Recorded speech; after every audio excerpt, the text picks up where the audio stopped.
5 दिनों के विदेश यात्रा के बाद प्रधानमंत्री नरेंद्र मोदी भारत लौट आए हैं। भारत लौटने के बाद प्रधानमंत्री नरेंद्र मोदी का भव्य स्वागत किया गया। इस दौरान दिल्ली बीजेपी के तमाम जो सांसद हैं वो मौजूद रहे। इसके साथ ही भारतीय जनता पार्टी के तमाम कार्यकर्ताओं ने भी प्रधानमंत्री का स्वागत किया।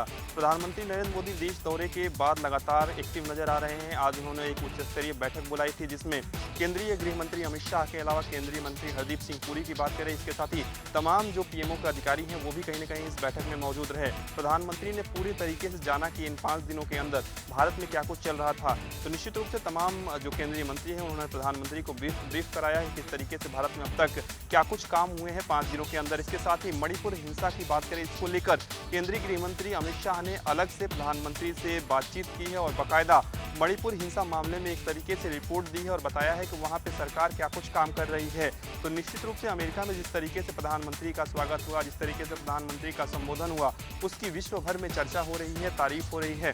ऐसे में अमेरिका और मिस्र के दौरे से लौटने के सीधे बाद कहीं न कहीं भारत में प्रधानमंत्री लगातार एक्टिव नजर आ रहे हैं और कहीं न कहीं बड़ी बड़ी जो बैठकें हैं वो देश हित के लिए कर रहे हैं।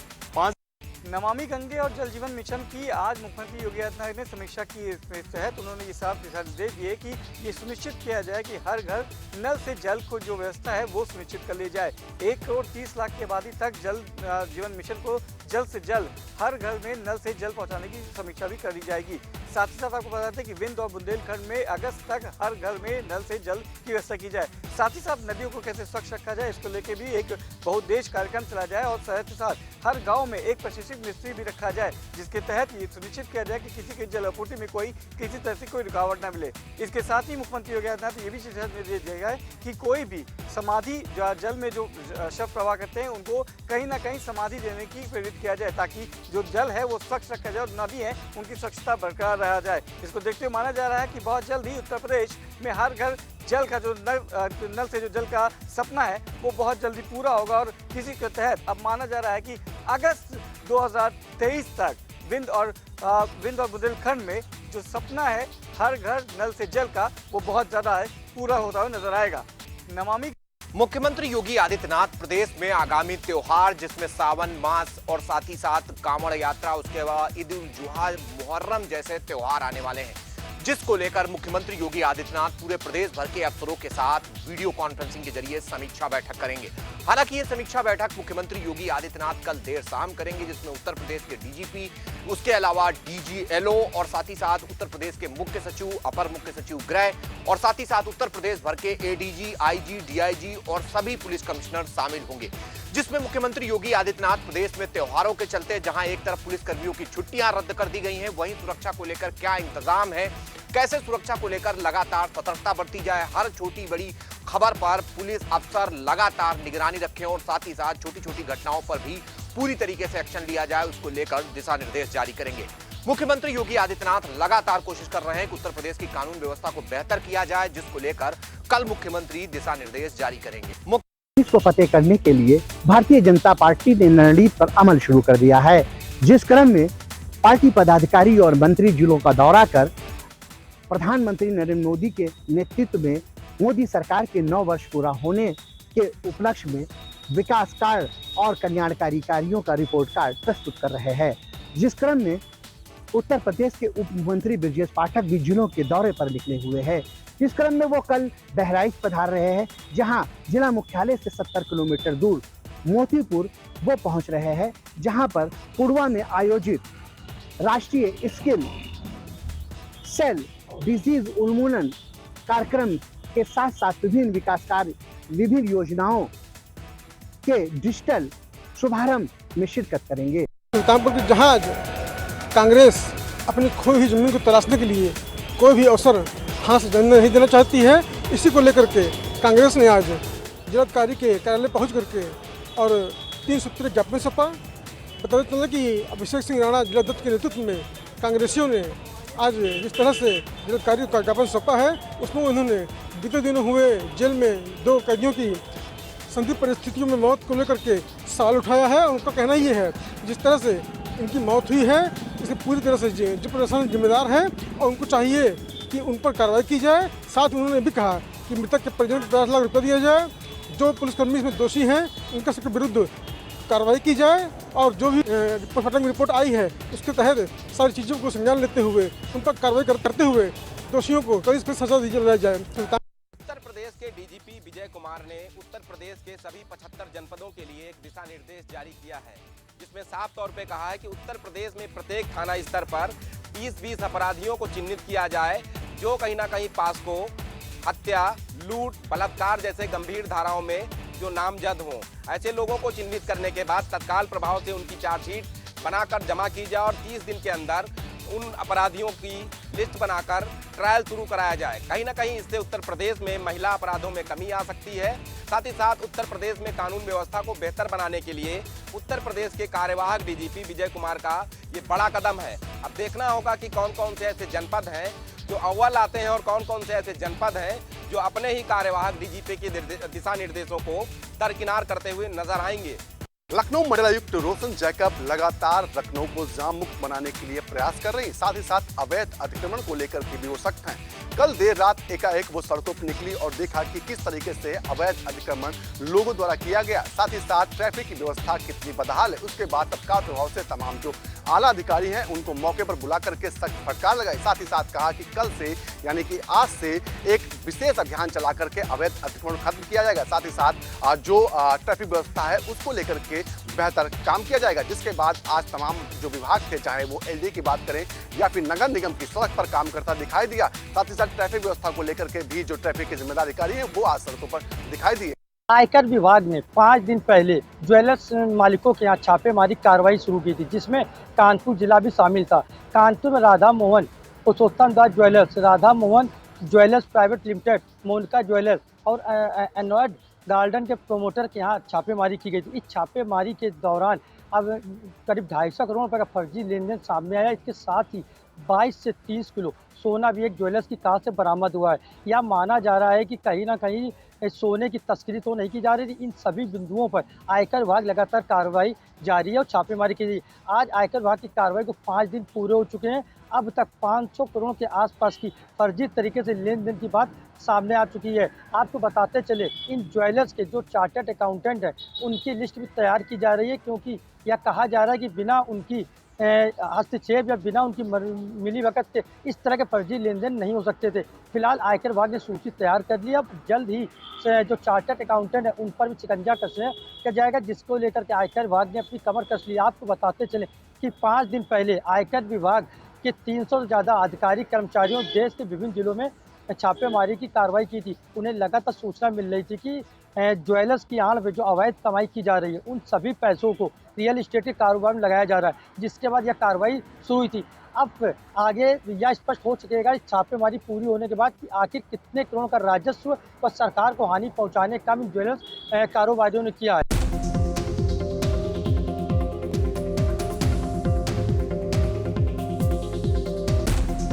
गोल्डी हिंग का तड़का लगे तो सभी दबा के खाते हैं। गोल्डी हिंग कण कण में जान।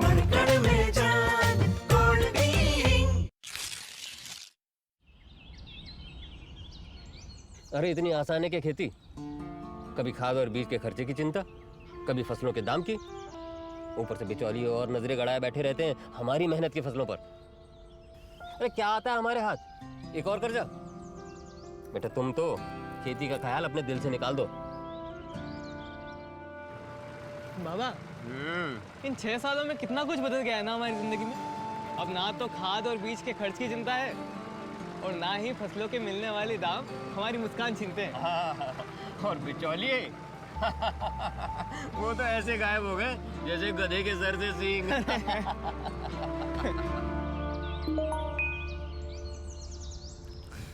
ये लो बाबूजी, गन्ने के पैसे आ गए खाते में। अच्छा हाँ, चल चल। सुशासन, विकास, रोजगार, डबल इंजन की सरकार। ये अंदाज आया है, खुदी को आजमाया है। तुम में भी आया शुद्ध प्लस पान मसाला। ब्रश करो, नहीं तो दांत सड़ जाएंगे। रोज तो करता हूँ, पर फिर भी कैविटी है ना मम्मा। क्या आप अपने टूथपेस्ट पर हाथ रख के कह सकते हैं कि यही देता है मुझे 100% ओरल केयर, यही देगा मुझे और मेरे बच्चों को सालों साल अच्छे दांत? ये तो झूठ पेस्ट निकला। अब क्या करूं? अब से करो टूथपेस्ट पतंजलि दंत कांति। आयुर्वेद और साइंस ने मिलकर बनाया है इसे। इसकी 16 जड़ी बूटियों से मिले आपके दांतों और मसूड़ों को कंप्लीट ओरल का सच। ऐसे बनती है पुदीना चटनी।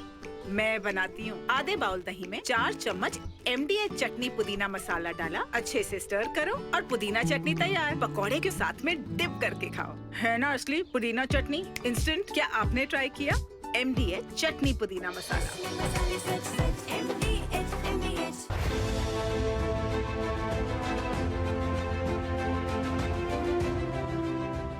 उत्तराखंड के सीएम पुष्कर सिंह धामी और चंपावत का रिश्ता बेहद गहरा है।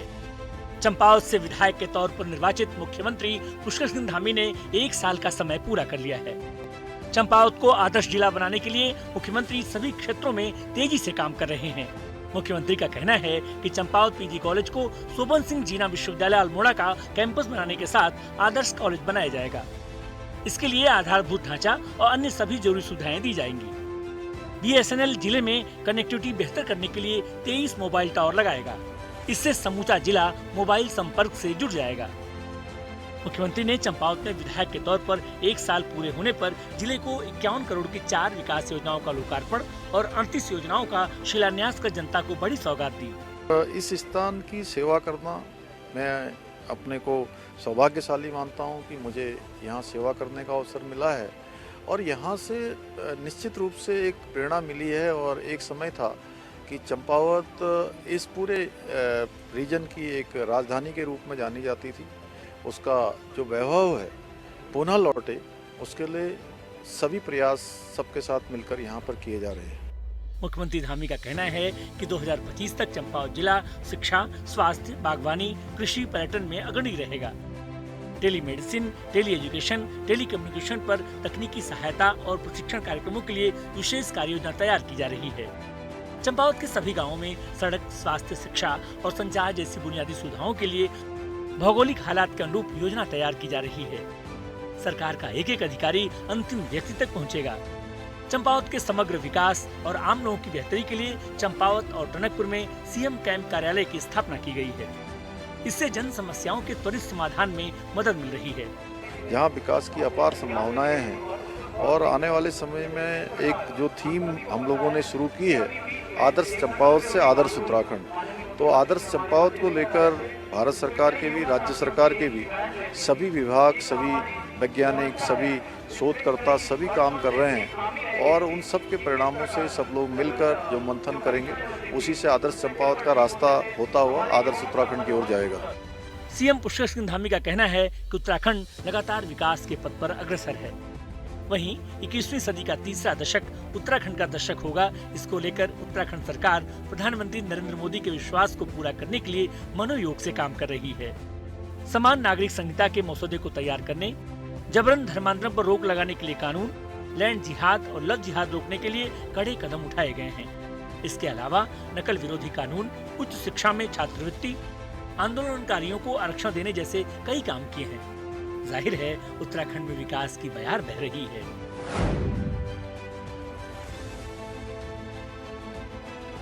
ये अंदाज आया है, खुद ही को आजमाया है। तुम में भी आयो शुद्ध प्लस पान मसाला।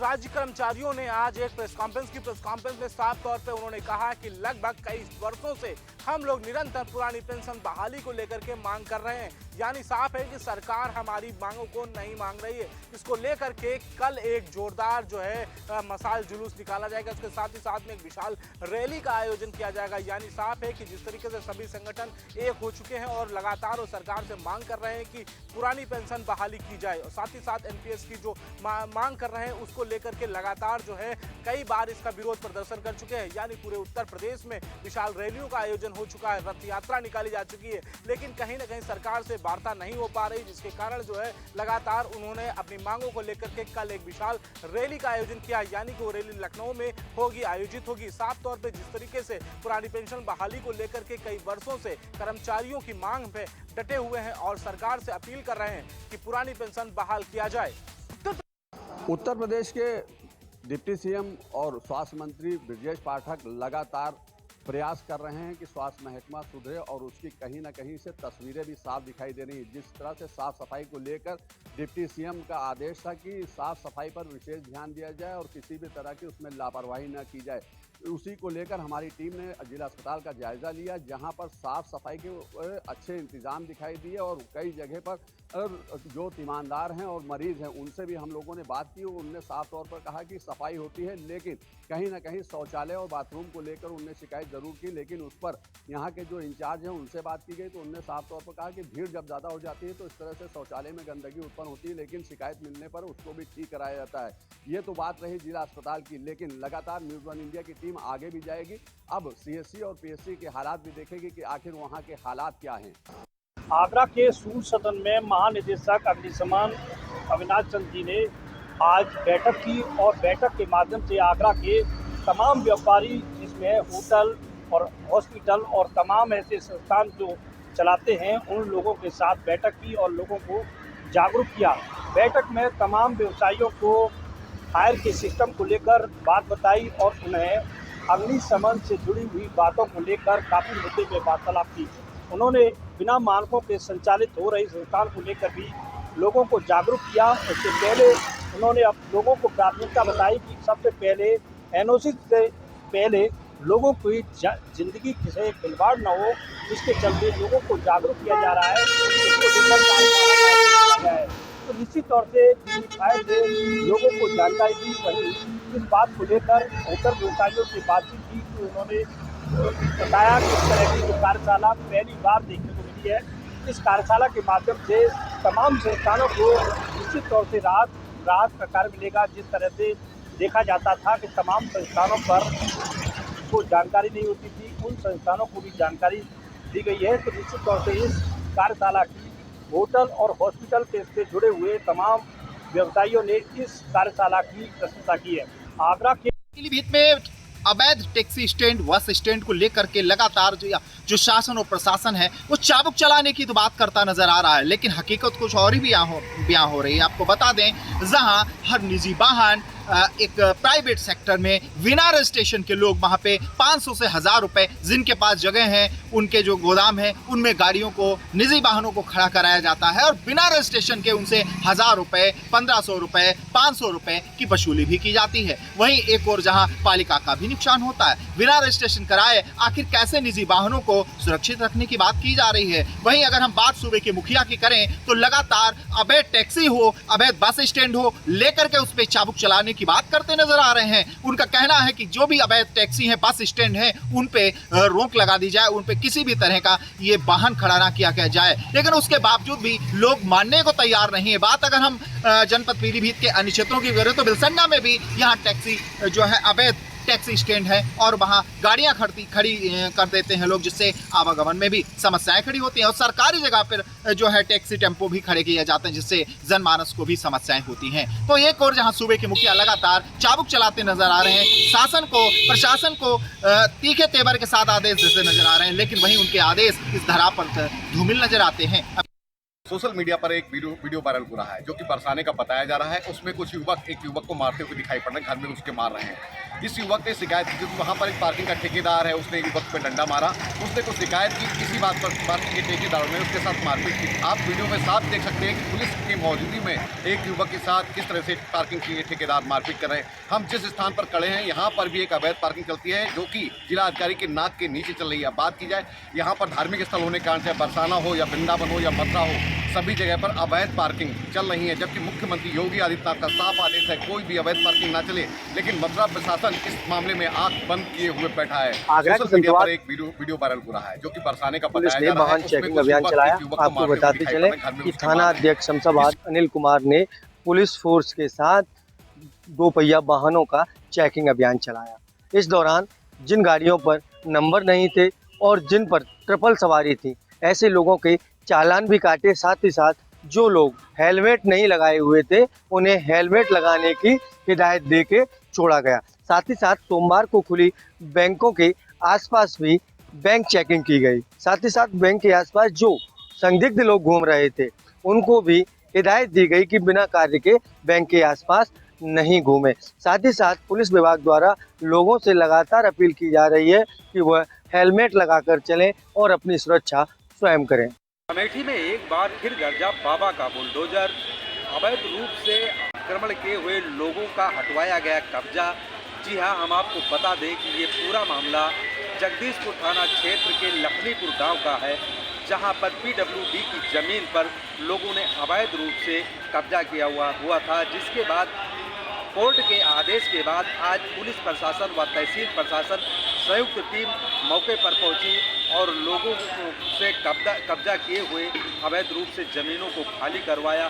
वहीं ग्रामीणों ने कब्जा किए हुए लोगों ने इसका विरोध भी किया, जिसके बाद पुलिस उन लोगों को अपने साथ थाने लाई। अब देखने वाली बात ये होगी कि जिस तरह से अवैध रूप से कब्जा किए हुए लोगों को पुलिस अपने साथ थाने लाई है, उनके साथ क्या कार्रवाई की जाती है। बिजनौर शहर में जब से एसपी नीरज कुमार यादव ने चार्ज लिया है, क्राइम बिल्कुल कंट्रोल है।